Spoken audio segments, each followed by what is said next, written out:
glomerulares. Ya, esto van a aprender de aquí en adelante que cuando lleguen a atender pacientes no estén seguros de la etiología, se puede poner diagnóstico sindrómico. ¿Ya? Por ejemplo, en la parte pulmonar, si el paciente tose, pero no saben la causa, pueden poner en el diagnóstico de síndrome bronquial o síndrome de hiperreactividad bronquial, que en eso incluye el síntoma de tos. Si su paciente tiene fiebre, entra en el síndrome febril, ¿no? Y en el caso de lesiones renales que no saben diferenciar, o sea,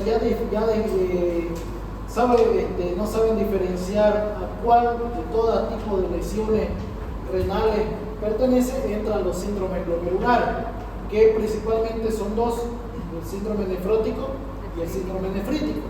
Y cada uno de estos síndromes está compuesto por varios tipos de patologías con características en común. ¿Ya? Entonces, de eso se tratan los síndromes glomerulares, de ver qué grupos de enfermedades están englobados en este tipo de clasificación. Por ejemplo, ustedes no van a llegar, por ejemplo, a diagnosticar con solo ver síntomas, por ejemplo, una nefritis lúpica. ¿No? El paciente les va a llegar tal vez poliúrico, con edema, pero ustedes no van a saber si es de origen lúpico. Entonces tienen que hacer un montón de análisis para llegar a eso. Pero ustedes pueden clasificarlo en uno de los dos síndromes glomerulares para ya tener un diagnóstico y ir haciendo un manejo hasta llegar al diagnóstico etiológico del paciente.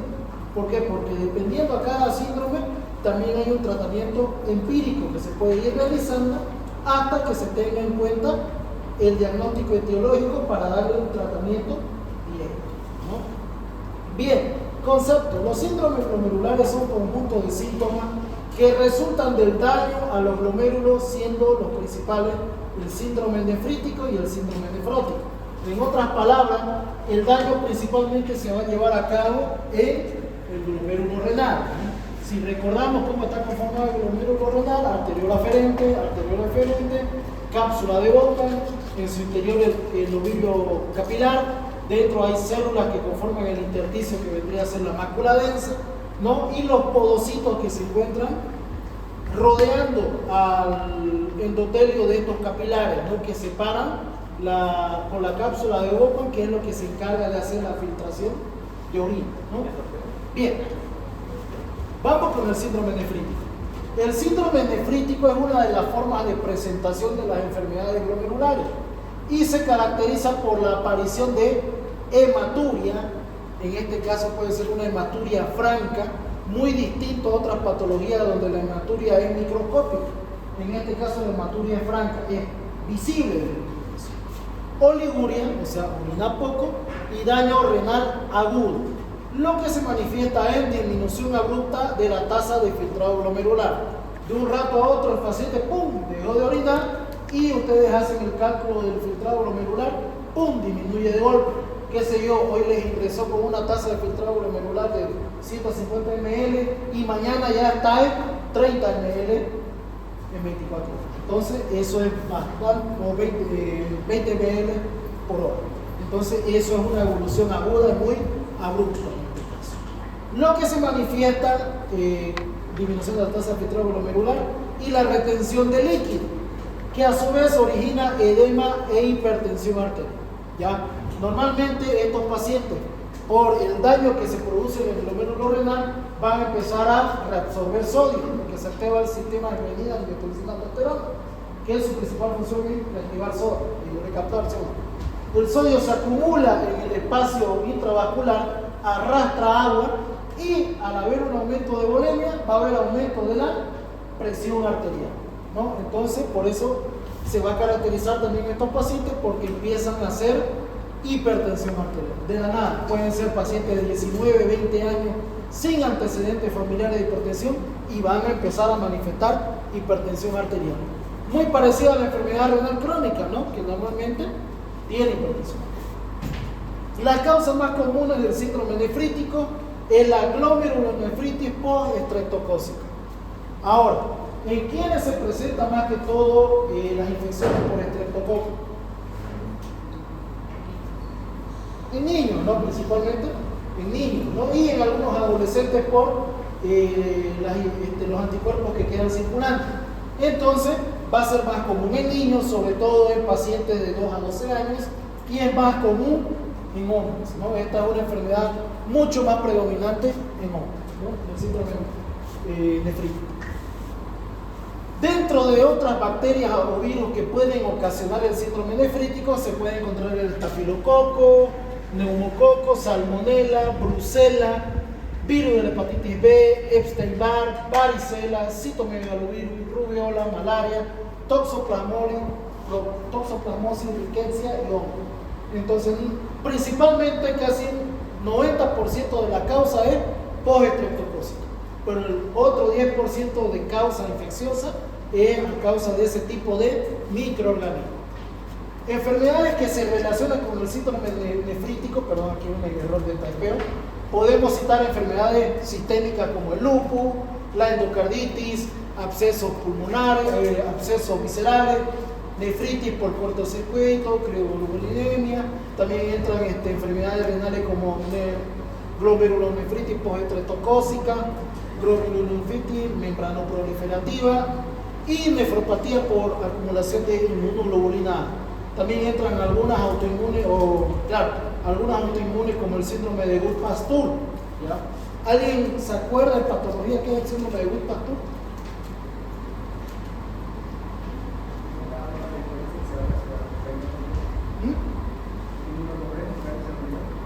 Ya, pero no solo van al riñón,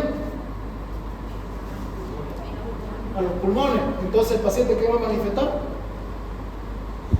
Hematuria, hemoptisis, disminución de la tasa de filtrado glomerular, ya, e hipertensión arterial.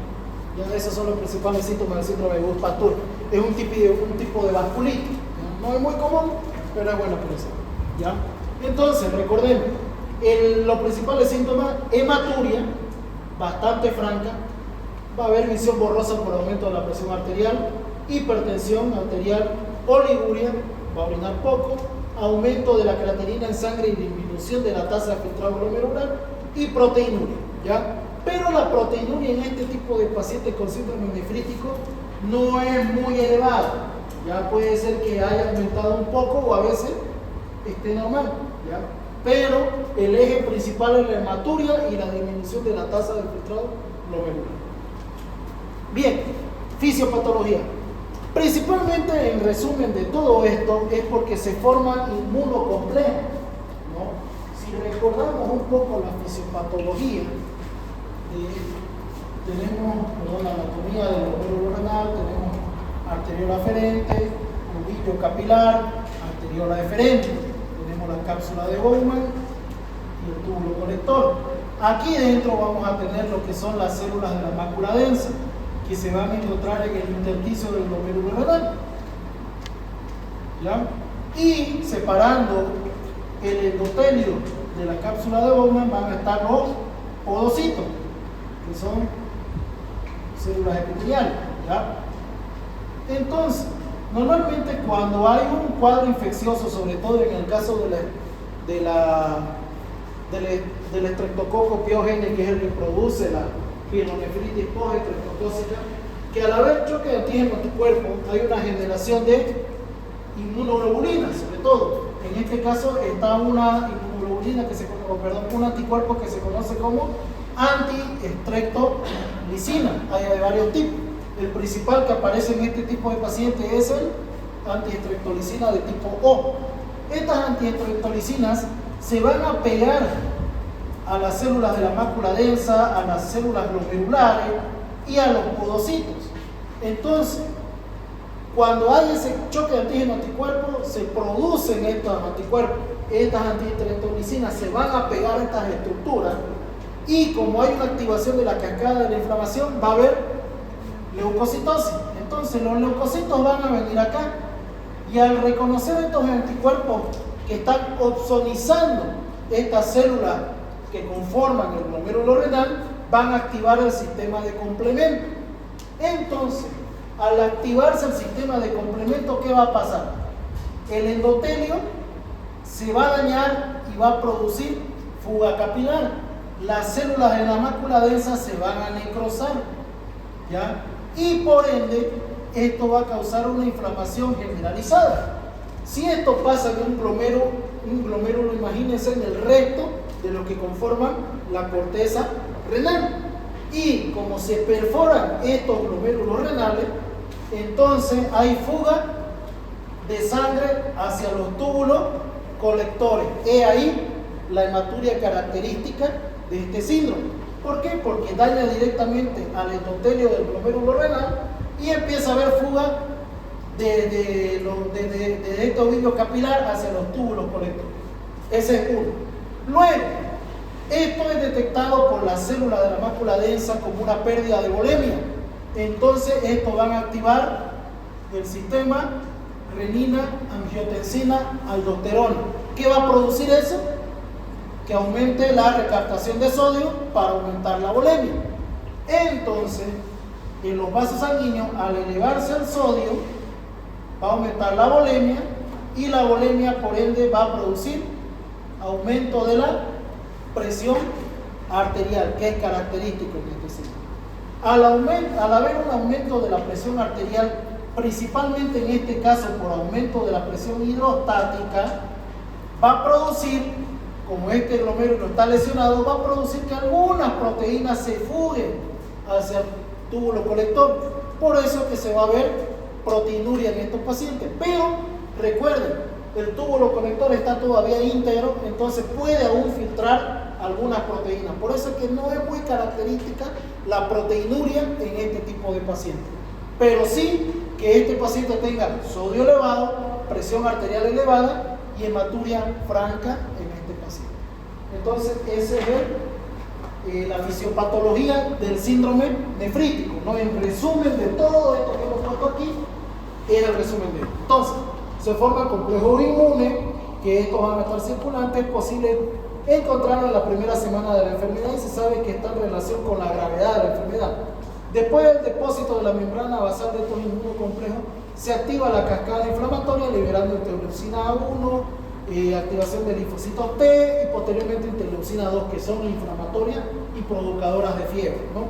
Posteriormente se unen a receptores específicos activando el complemento y formando perforinas que incrementan la lesión de la membrana basal. Entre eso, la membrana basal, al estar pegada al endotelio, va a lesionar el glomérulo renal. Esto conlleva la disminución del calibre de los capilares glomerulares, por ende disminución del filtrado glomerular. Y eso es lo que detecta la mácula densa como una hipovolemia. Por eso se activa el sistema renina angiotensina aldosterona. Por ende, es compensada al comienzo por una ultrafiltración. Una característica que tienen estos pacientes cuando entran en síndrome nefrítico, primero hacen la hematuria, y después empiezan a hacer poliuria en grandes cantidades. ¿Por qué? Porque empieza a haber hiperfiltración glomerular de aquellos glomérulos que aún están sanos. Pero van a llegar un momento donde estos se van a terminar lesionando y va el paciente a entrar en oliguria, ¿ya? Por eso que en este tipo de pacientes, si ustedes ven que la creatinina está elevada y el paciente está en fase de poliuria, hay que estar atentos porque en cualquier momento ese riñón va a fundir totalmente y va a entrar en oliguria. Ya es algo muy característico. Paciente orina sangre y en grandes cantidades, poliuria, y la mayoría dice, está orinando, me está volviendo el líquido y esto va a seguir. No, al aumentar el líquido va a aumentar mucho más la lesión y va a producir que a la larga se haga una oliguria, ¿ya? Bien. Entonces va a haber una ultrafiltración que va a compensar porque la presión osmótica peritubular tiende a disminuir, ¿no? Tanto la realización de sodio como de agua expanden el volumen de líquido extracelular, expresamente el volumen circulante efectivo, causando hipertensión arterial secundaria. Entonces es lo que les mencionaba anteriormente. Acá está el dibujito, ¿no? Tenemos la cápsula de Bowman, anterior aferente, posterior eferente, glomérulo renal, tenemos aquí las células de la mácula densa. Entonces normalmente por los anticuerpos que se producen, pueden ser tipo IgA, IgG, dependiendo, van a pegarse, a depositarse dentro de la membrana celular que recubre al endotelio, y entre esas está las células de el mensaje, las células mesangiales. Entonces estos van a activar el complemento, lo cual va a producir necrosis y destrucción de esta zona, inflamación y posterior lesión del glomérulo renal, lo cual va a producir la hematuria franca en este tipo de pacientes. paciente, ¿no? Hay citocina proinflamatoria y macrófago abundantemente azul. Presentación clínica, entonces los síntomas cardinales son hematuria franca, como podemos ver acá. Normalmente la hematuria de este tipo de pacientes va a ser bien roja, pero casi siempre esta hematuria es tipo color Coca-Cola, ¿ya? Normalmente cuando ven una hematuria de color Coca-Cola, o sea, negra o café, una de dos, o está en un síndrome nefrítico o está en una rhabdomiólisis, ¿ya? Si su paciente es quemado, ha tenido lesiones musculares por golpe, ha hecho mucho ejercicio, muy posiblemente que orine de esta forma. Pero si no ha tenido ninguna de las tres y empieza a orinar así, nada raro que sea un síndrome nefrítico, entonces ese paciente se les va a complicar, ¿ya? Entonces, hematuria franca. Luego, hipertensión arterial, presión elevada, oliguria, deterioro de la función renal, edema, y normalmente tiene una evolución benigna. ¿Qué quiere decir? Si ustedes logran recuperar la función renal, normalmente va a volver a la normalidad. Es muy raro que este tipo de patologías evolucionen a la cronicidad, o sea que terminen en una enfermedad renal crónica. ¿Ya? Ahora, otra característica de estos pacientes, el edema normalmente va a ser parecido al de insuficiencia cardíaca. Primero se presenta en los miembros inferiores y es ascendente, ¿ya? En cambio, cuando veamos el síndrome nefrótico, el edema es generalizado, tiende a ser anasalca y principalmente primero es en la cara, muy diferente a este tipo de síndrome, ¿no? Diagnóstico, ¿cómo llevamos al diagnóstico? Examen de orina. ¿Qué vamos a buscar en un examen de orina? Principalmente vamos a buscar la presencia de hematía, de glóbulos rojos en gran cantidad, de hematuria franca, ¿no? Algunos cristales cilíndricos hematúricos, etc. Va a haber creatinina y urea elevada. ¿Por qué? Por la lesión del glomérulo renal. Si no hay filtración, no va a haber depuración de la urea y no va a haber depuración de la creatinina. Entonces, estas se van a elevar en sangre. Hematuria, como mencionamos, puede ser que si ustedes solicitan esta prueba de complemento C3, va a estar disminuido. ¿Por qué va a estar disminuido? El complemento C3 es parte del sistema de complemento y es el que activa toda la cascada del complemento. Si hay una activación masiva del sistema de complemento, va a llegar un momento que este complemento C3 se va a agotar. Entonces, si ustedes solicitan una prueba serológica de complemento C3 en sangre, esta va a estar por debajo de los niveles normales, va a estar disminuida, ¿ya? ¿Por qué? Porque se está usando mucho C3 para activar el sistema de complemento y eso es un indicativo del síndrome nefrítico. Antiestreptolicina O positivo, el famoso ácido. Si ustedes ven que la antiestreptolicina está elevada o positiva, una de dos, están cursando por una nefritis postestreptocócica o una infección por estreptococo piógeno, ¿no? En este caso. Proteinuria, normalmente estos pacientes en el examen de orina o en la orina de 24 horas va a haber una proteinuria, aunque es contraindicado si el paciente está con hematuria o sangrado hacer una proteinuria de 24 horas, pero en un examen de general de orina sí le va a reportar que hay una proteinuria, ¿no? Sodio urinario suprimido o normal. ¿Ya? Sodio urinario suprimido o normal. ¿Por qué está suprimido? O sea, no hay sodio urinario. ¿Por qué no hay sodio en la orina? Por el sistema renina-angiotensina-aldosterona. ¿Por qué? Porque él está tratando de recaptar todo el sodio y no pasa al túbulo colector.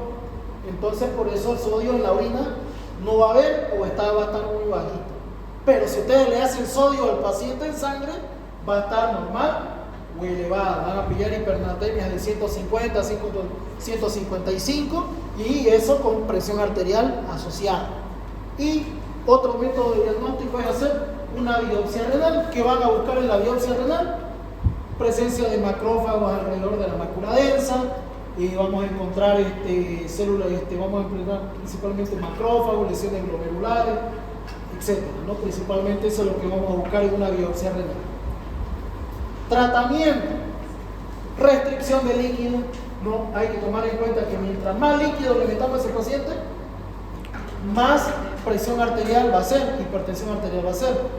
más edema va a hacer. Entonces hay que restringir los líquidos. ¿Qué más creen que hay que restringir aparte de los líquidos? El sodio, ¿no? No tenemos que darle más sodio de lo que ya el cuerpo está recaptando. Normalmente este tipo de dieta que le tienen que dar al paciente es hiposódica, ¿no? Evitar el sodio en extremo.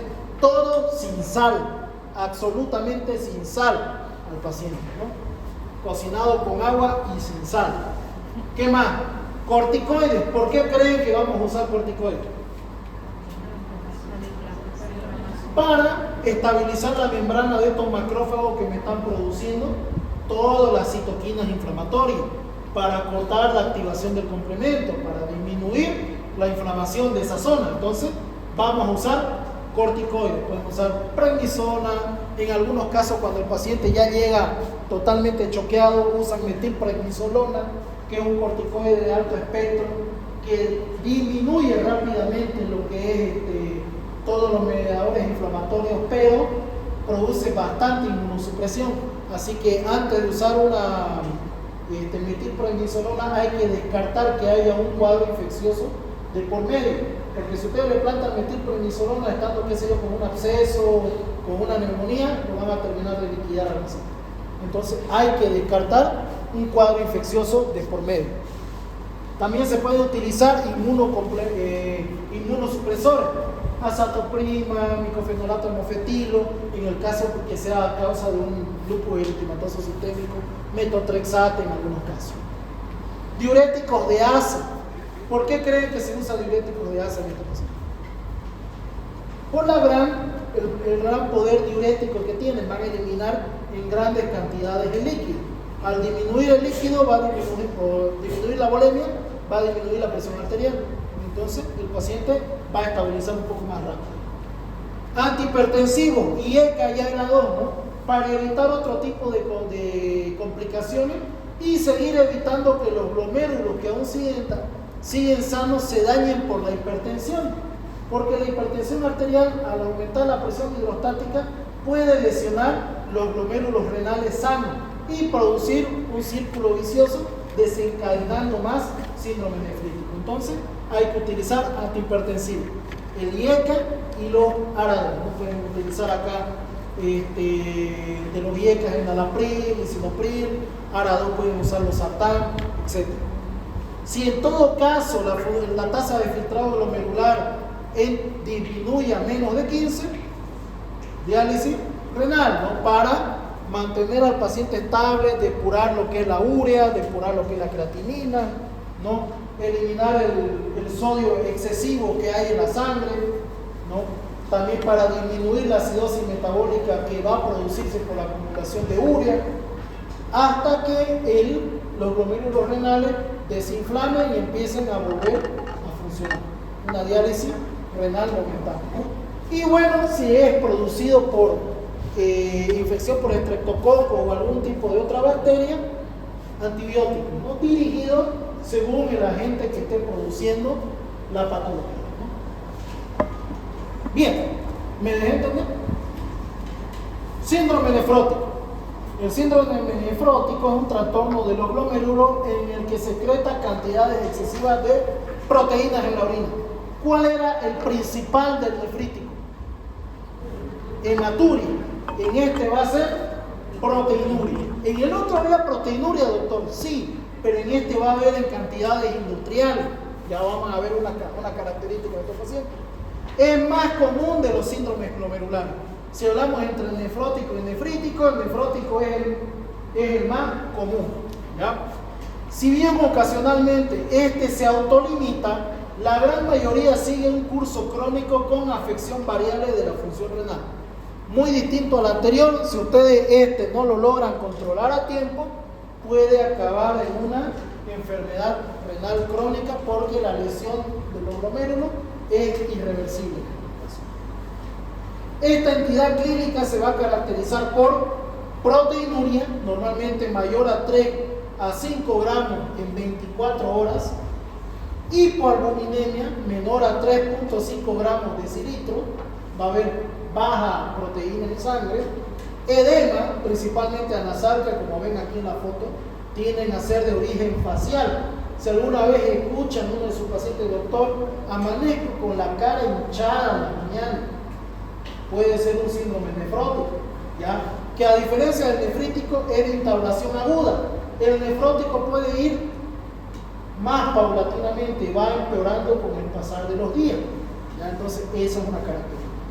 Hipercolesterolemia, estos pacientes van a tener el colesterol alto, y lipiduria, van a orinar grasa, gotitas de grasa en la sangre. Bien, fisiopatología es un poco más sencillo que el otro. Se debe al daño de cualquiera de las siguientes estructuras. Tenemos tres estructuras principales. Un daño directo a los podocitos, que vendrían a ser las células epiteliales que recubren el endotelio de los glomérulos, la membrana basal glomerular y los glucosaminoglucanos de las fenestraciones de los capilares glomerulares. Se lesiona cualquiera de esas tres estructuras, va a ocasionar el síndrome nefrótico, ¿ya? Muy distinto al síndrome nefrítico, que las lesiona todas en conjunto. En el nefrótico solo basta que haya una lesión. Por eso es que su evolución en el síndrome nefrótico es mucho más lenta, porque solo se lesiona una de estas estructuras. En cambio, en el síndrome nefrítico, por la inflamación que se lleva a cabo, se lesionan las tres estructuras, y por eso es que es de evolución rápida. Así pues, el daño o disfunción de algunos de estos componentes da como resultado proteinuria, aun cuando el resto de la barrera de filtración se encuentre íntegro. O sea, solo basta que se lesione una, las otras pueden estar intactas, pero una se daña y entonces este glomérulo renal empieza a alargar proteína hacia el túbulo colector, y entonces el paciente va a empezar a orinar proteína, ¿no? Bien, algunos síntomas. El edema se produce por dos mecanismos. Hipoalbuminemia. La albúmina, ¿cómo actúa dentro de los vasos sanguíneos? Es el que da la presión oncótica, ¿no?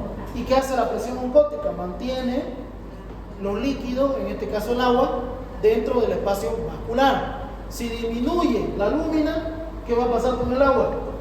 Va a fugar hacia afuera de los vasos sanguíneos, al intersticio. Por eso es que estos pacientes hacen edema. ¿Qué pasa en el síndrome nefrítico? ¿Por qué se producía el edema? Por aumento de la hidrostática. Y por eso es que solamente era limitado a miembros.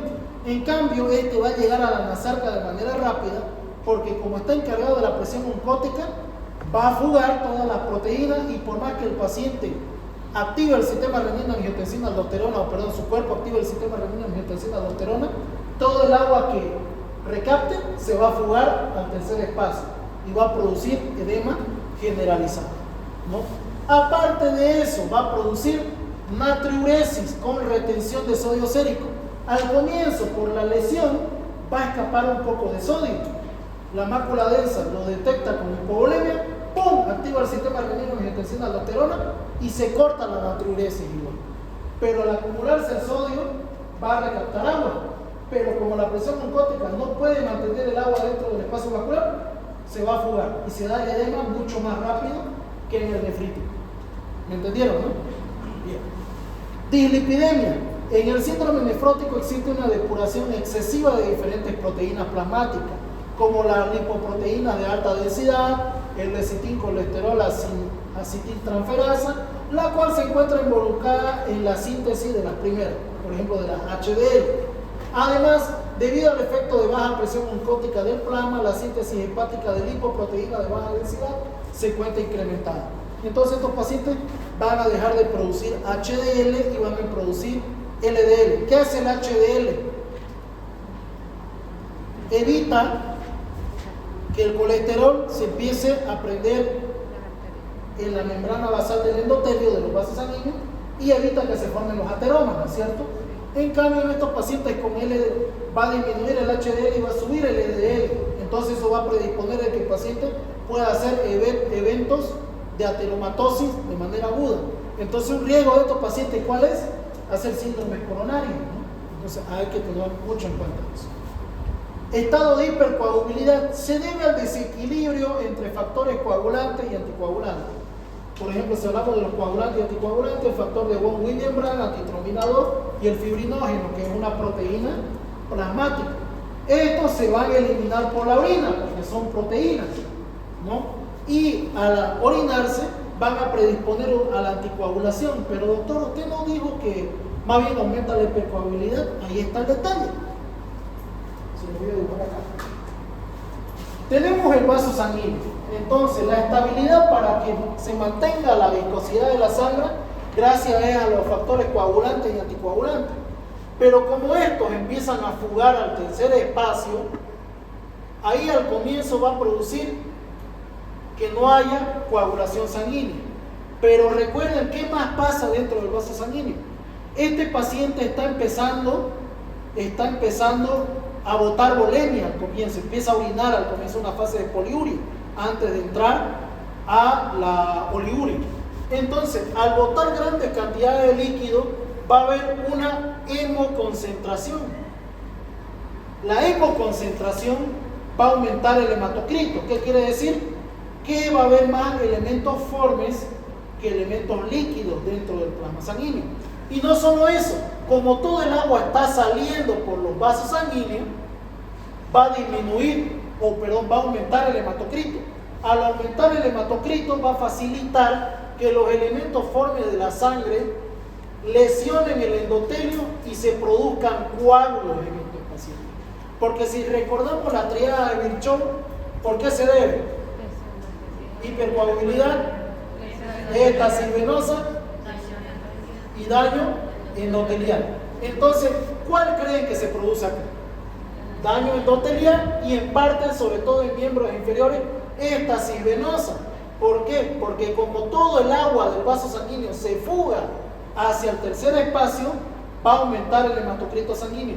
¿Por qué? Porque disminuye la cantidad de agua en la sangre y aumenta la concentración de elementos formes de la sangre. Entre eso están las plaquetas, los glóbulos rojos, glóbulos blancos. Y como las plaquetas siempre tienen esa tendencia de activar la coagulación, ni bien entran en contacto con algo, por eso se puede producir coágulo en estos pacientes. Entonces, pacientes con síndrome nefrótico, ¿qué pueden producir? Infarto agudo del miocardio por la dislipidemia, pueden producir tromboembolismo pulmonar y también pueden producir ACV isquémico. Entonces, muchas cosas que ocasionan síndrome nefrótico. ¿Qué más? Insusceptibilidad a infecciones. Algo muy importante, ¿por qué? Porque las inmunoglobulinas son proteínas, estas se orinan y como no hay quien opsonice bacterias, va a predisponer a las infecciones. Un dato muy importante, normalmente la hipercoagulabilidad en los pacientes va a ser cuando las proteínas séricas estén por debajo de 2 gramos de decilitro. Si ustedes ven que el paciente ya está en 2 gramos de decilitro de proteínas en sangre, hay que prender la alerta. ¿Por qué? Porque puede producirse un evento aterotrombótico o trombótico en cualquier parte del cuerpo. ¿Ya? Si está arriba de 2 gramos es muy difícil, pero si ya está en 2 gramos las proteínas, ya va a producirse eso. ¿Ya? Hay que tomar mucho en cuenta eso. Bien, causa. Las causas son 7.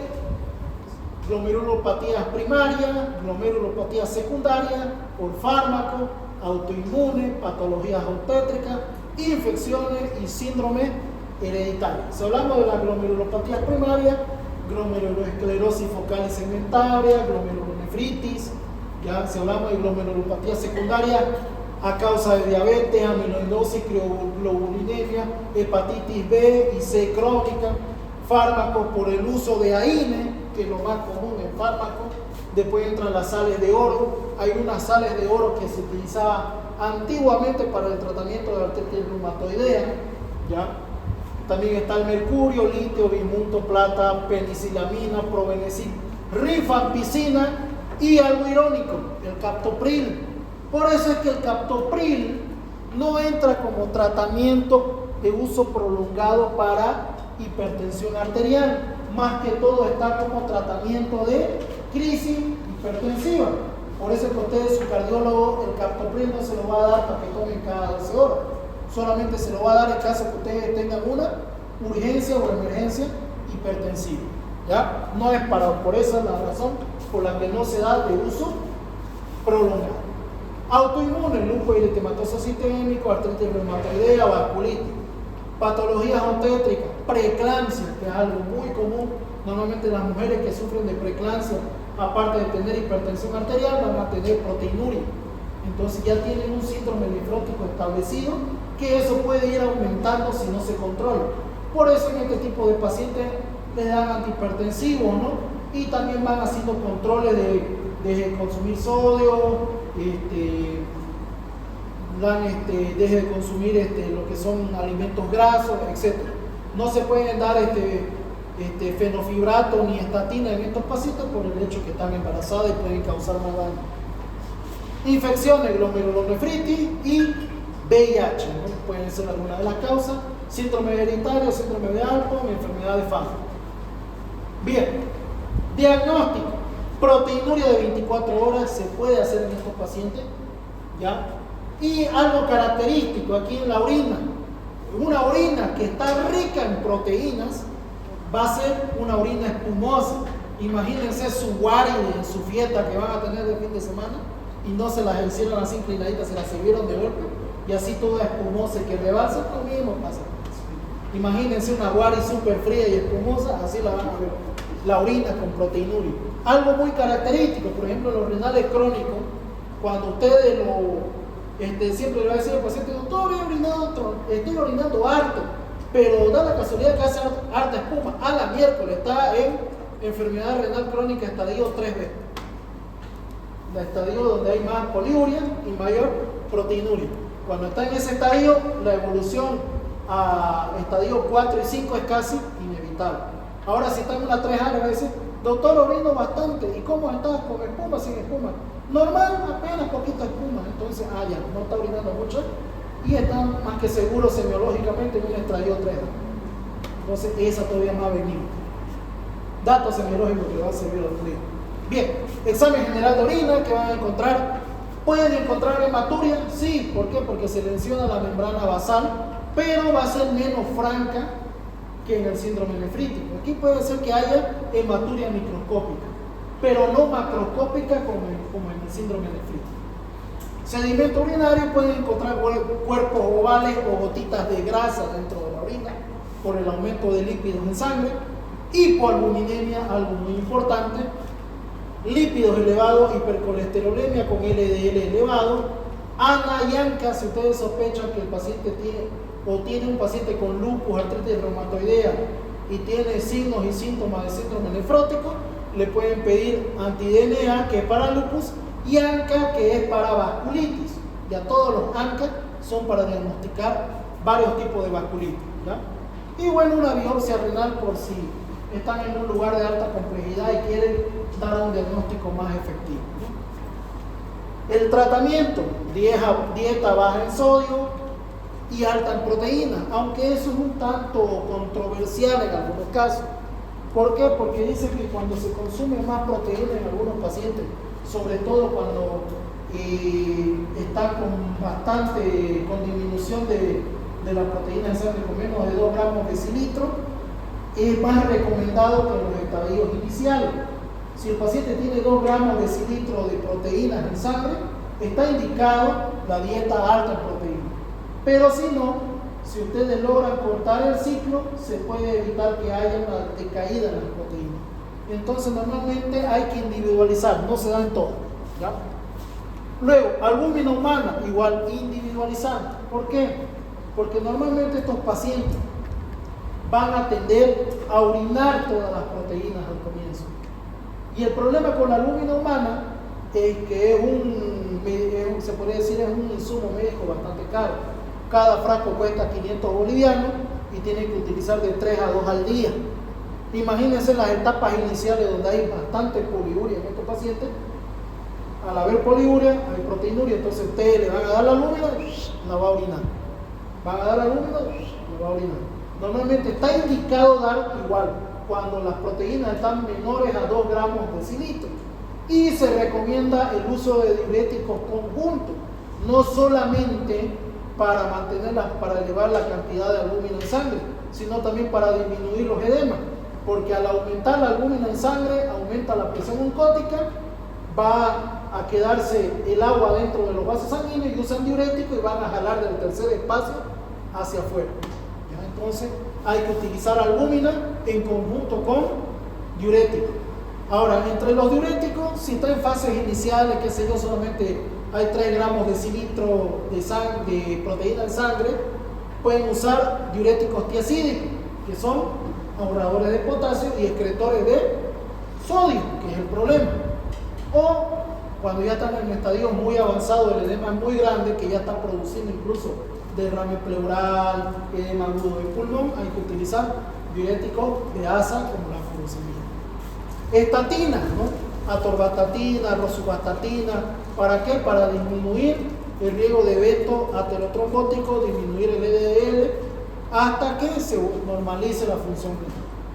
Corticoides, en algunos casos son necesarios, sobre todo cuando son a causa de enfermedades autoinmunes. Si es a causa de diabetes y otras infecciones, no es muy recomendado. Y inmunomoduladores, acetoprima, metotrexate, pero cuando son enfermedades autoinmunes. Y bueno, un resumen de todo: síndrome nefrótico, síndrome nefrítico. ¿Cómo es el inicio en el nefrótico? Insidioso, que quiere decir paulatino. En el nefrítico es brusco, es agudo. La hematuria en el nefrótico más o menos puede estar positivo, puede estar negativo. En cambio, en el nefrítico es franca la hematuria. Proteinuria, normalmente va a haber mayor a 3 gramos en 24 horas de proteínas en orina. En cambio, en el nefrítico puede estar disminuido en este caso. En el caso de sedimentos urinarios, casi están ausentes en el nefrótico, y en el nefrítico van a estar presentes. Hipertensión arterial en el nefrótico, la presión va a estar normal, en cambio en el nefrítico va a estar elevada. Edema en el nefrótico presenta hasta la nasarca con signos de Godet muy positivos, en cambio en el nefrítico está presente, pero no son tan acentuados. Pulso venoso, en el caso del nefrótico va a estar normal o elevado, en el caso del nefrítico va a estar aumentado. Albúmina sérica, en el nefrótico va a estar disminuido, en el nefrítico puede estar normal o bajo. Otros síntomas, por ejemplo, en el nefrótico, hiperlipidemia, lipiduria, hipercoagulabilidad. En el nefrítico, oliguria, lesión renal aguda. Bien, eso es todo.